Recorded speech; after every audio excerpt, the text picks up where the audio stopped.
redemption centres on the person and the work of Jesus Christ.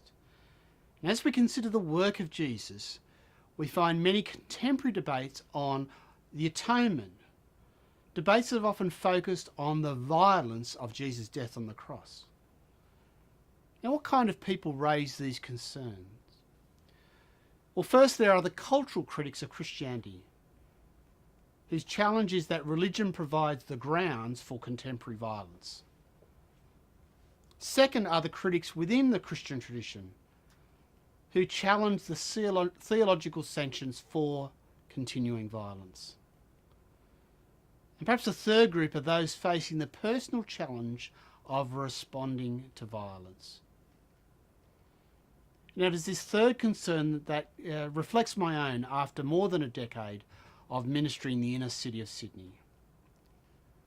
Now, while these concerns overlap at certain points, the focus of these units is the interpretation of Jesus' death, the work of Jesus, and specifically the debate surrounding how can such a violent event bring reconciliation, justice and peace. So I'm going to raise a whole lot of other questions that swirl around these debates, and I named some of them here that I want you to consider as you work your way through the readings.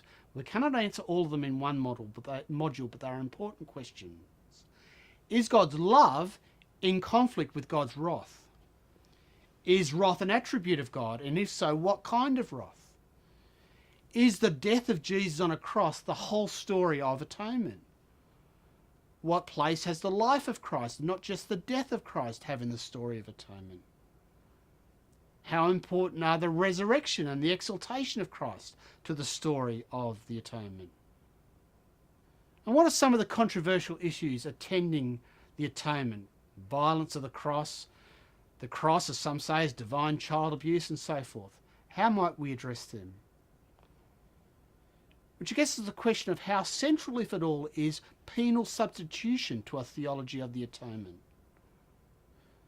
Does peacemaking sum up adequately the divine intention in the atoning work of Christ? How does atonement bring peace, justice and shalom? One final consideration is important of all of this is in C.S. Lewis' introduction to the great theologian of the 3rd and 4th century, Athanasius, and his book on the Incarnation, where he cautions against only getting our answers from the new books. He said there's a certain kind of conceit that thinks only the most recent answers are the best ones.